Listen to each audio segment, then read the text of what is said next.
A씨는 3년 전 표준안을 8만원에 가입했습니다. B씨는 올해 표준안을 5만원에 가입했습니다. A씨가 먼저 가입했음에도 불구하고 무려 720만원을 손해를 보는 겁니다. 보험은 빨리 가입할수록 저렴하다고 들은 적이 있는데 똑같은 보장인데 왜 먼저 가입한 A의 보험료가 더 비쌀까요? 가입할 때 상품 하나 잘못 골랐더니 작은 중고차 한 대 값이 날아가는 거죠. 그렇다면 B는 과연 정말 저렴하게 가입했다고 믿을까요? 내가 좋은 보험을 가입했더라도 정말 잘 가입한지 모르면 결국에는 또 의심이 발생을 합니다. 표준 설계하는 이전 영상에서 알려드렸으니 이 영상에서는 동일한 보장으로 어떤 보험사에서 어떤 상품을 가입하면 보험료를 덜 내는지 알려드릴게요. 최근 5년간 이대로 따라 가입한 2,500명 중 94%가 보험을 유지한 이유도 여기에 있습니다. 보험을 가입할 때 보험사에서 반드시 확인하는 것이 있습니다.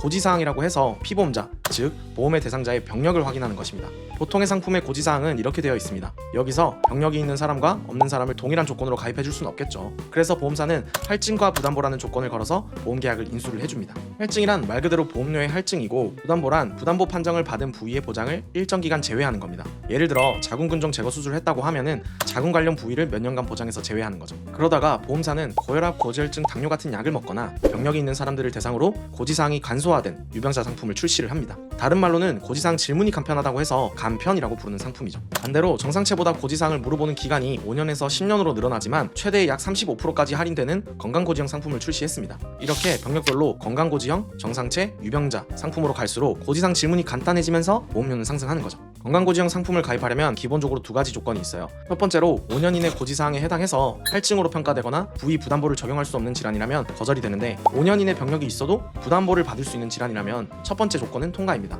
두 번째 조건은 6에서 10년 이내 입원 수술에 해당하면 가입이 안 되는 게 기본이고, 이력이 있어도 병증 예외 질환에 해당하면 고지 불문하고 승인이 됩니다. 주요 예외 질환으로는 치질, 코로나, 장염, 임신, 출산, 치아 질환들이 있습니다. 용종 제거, 백내장은 보통 거절됩니다. 자, 예를 들어서 보험 가입 심사를 받는 현재가 2025년 12월 30일이라고 해볼게요. 가입하시려는 분은 2023년 12월 30일에 질염으로 통원을 7회 정도 했고 2016년 6월 20일에 대장용종 제거를 했다고 가정을 해볼게요. 그렇다면 5년 이내 고지사항인 질염으로 생식기는 부담보가 되고 10년 이내에 해당하는 대장용종은 예외 질환에 포함되는 회사는 10년형이 가입 가능합니다. 예외 질환에 대장용종이 없는 보험사는 10년형은 불가하고 9년형이 가입 가능한 거죠. 10년형 상품이 최대 할인형입니다. 보험사별로 상이하지만 대략적인 할인율은 보시는 것과 같습니다. 건강고지형의 인수는 말씀드린 예시 외에도 5년 이내 질병으로 부담보가 아닌 혈증으로 인수해주는 회사가 있거나 5년 이내 병력에 따라서 부담보 없이 아예 거절되는 회사들도 있습니다. 유병자 보험은 대표적으로 정상체 고지사항에서 7회 이상 통원, 30일 이상 투약, 1년 이내에 추가 검사, 재검사를 확인하지 않습니다. 그래서 고혈압, 고지혈증, 당뇨 같은 장기간 약을 복용하시는 분들이 주로 가입하는 보험입니다. 참고로 고혈압, 고지혈증, 당뇨는 암과의 인과관계가 없다라고 판단하는 회사들은, 암 관련 특약들은 건강고지형으로 승인해주는 회사도 있습니다. 유병자 보험은 별도의 할증이 적용되지 않습니다. 왜냐하면 이미 할증이 반영된 상품이기 때문이죠. 그리고 유병자 보험은 부담보도 적용되지 않아요. 만약에 여성질환의 병력으로 생식기 관련 부담보를 피하고 싶으신 분들은 유병자 보험으로 가입하시는 방법도 있습니다. 유병자 보험은 명칭이 315, 395, 325 등등으로 부르는데, 이 숫자의 의미는 고지사항의 숫자로 얘기를 하는 겁니다. 예를 들어 315라고 하면 고지사항에서 3개월 이내, 10은 10년 이내 입원 수술, 5는 5년 이내 중대질환을 확인한다는 뜻입니다. 그렇다면 325는 3개월 이내 질병 확정 진단, 의심 소견 등등 2년 이내 입원 수술, 5년 이내 중대질환을 확인하는 상품인 거죠. 건강고지형과 비슷하면서 다른 부분이 유병자 보험은 부담보가 불가하기 때문에 고지사항에 해당하면 아예 거절이 되고, 마찬가지로 예외 질환이 있다면 인수를 해줍니다. 자, 예를 들어 보겠습니다. 현재 보험가입 심사를 받는 현재가 2025년 12월 30일이라고 가정을 해볼게요. 2016년 6월 20일에 대장용종 제거를 했다면 6에서 10년 이내에 해당하는 대장용종 수술이 예외 질환에 포함되는 회사는 유병자 315 보험이 가입이 가능하고, 예외 질환에 대장용종 수술이 없는 보험사는 315 보험은 가입이 불가하고 395 유병자 상품은 가입이 가능합니다. 9년형 가입할 거 6개월만 지나면 10년형으로 가입 가능할 것 같아서 가입을 미루려고 하는 경우들도 있는데요. 이런 생각이 확정적 손해를 만듭니다. 건강고지형이든 유병자 보험이든 무사고 전환 제도라는 것이 있는데요. 보험 가입 1년 이내에 입원 수술이 없다면 할인이 가능한 무사고 전환 제도가 있습니다. 9년형으로 가입했더라도 입원 수술 없이 1년 지나면 10년형으로 할인이 가능한 거죠. 그리고 보험 가입을 미루면 어떤 손해가 발생할까요? 보험료는 매년 여러분의 보험 나이에 따라서 인상됩니다. 동일한 보장임에도 현재 30세와 35세에 가입하시는 분의 보험료 차이는 이렇게 발생을 합니다. 하지만 정말 손해보는 건 단순 나이 때문에 올라간 보험료가 아니에요. 바로 병력으로 발생하는 부담보입니다. 실제 사례를 볼까요? 30세에 건강했던 A씨는 보험 상담을 받고 가입을 좀 미뤘습니다. 그리고 35세가 되었어요. 그 사이에 건강검진에서 작은 유방결절이 발견되어 제거했고 다낭성 난소 증후군 진단을 받았습니다. 유방결절과 다낭성 난소 증후군이 신경 쓰여서 이전에 30세에 알아봤던 보험 가입을 하려고 가입 심사를 받더니 생식기 관련해서는 5년간은 암이던 수술이던 어떤 보장도 받을 수 없는 부담보 승인을 해준다고 합니다.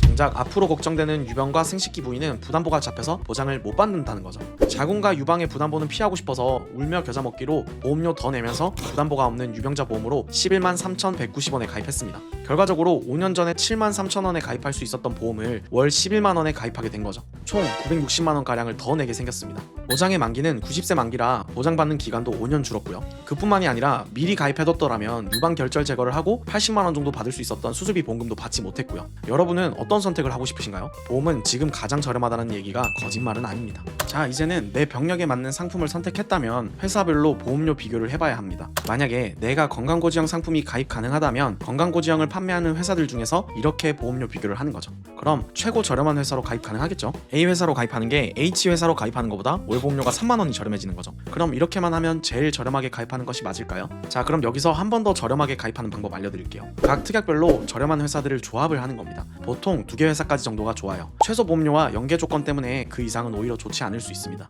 최소 보험료라고 하는 건 예를 들어서 보험사별로 만원을 넘게끔 요구하는 것도 있고 4만원을 넘어야 하는 것도 있습니다. 연계 조건은 상해 사망이나 상해 중환자실 등등 보험사별로 특정 특약을 필수로 넣어야 하는 것을 말합니다. A 회사 하나로만 가입했다고 가정을 했을 때 88,961원이라고 하면 A 회사의 저렴한 일반암과 유사암 진단금을 가입을 하고 이 회사에서는 뇌혈관 허혈성 진단금과 수술비를 가입하면 86,601원으로 가입이 가능한 거죠. 하지만 2개 회사 조합이 항상 좋은 것은 아닙니다. 이번 달의 경우는 어느 회사가 일정 금액을 넘으면 할인을 적용해주는 이벤트가 있어서 전반적인 보험료가 저렴한 한 개 회사가 나을 때도 있어요. 그래서 보험료는 매월 또는 분기에 한 번씩 변동이 있으니까 그 달의 최고의 가성비 회사로 설계하는 것이 좋습니다. 그럼 이제 진짜 끝일까요? 아니요. 약관까지 비교해볼 필요가 있습니다. 같은 이름이지만 약관이 다른 경우가 있어요. 보통 회사들은 수술비에서 요실금 치액을 보장하지 않지만 어떤 회사는 보장하는 경우가 있거나 어떤 회사는 항암 치료 시 호르몬제까지 보장하지만 어떤 회사들은 호르몬제를 보상하지 않는다든지 하는 경우들이 있기 때문에 약관도 비교해보는 것도 중요합니다. 비슷한 보험료라면 약관이 더 좋은 회사로 선택하는 것이 좋은데 만약에 보험료가 압도적으로 저렴한 회사가 있다면 약관보다도 몇 가지 차이 나는 것은 눈 감고 가시는 것도 좋습니다.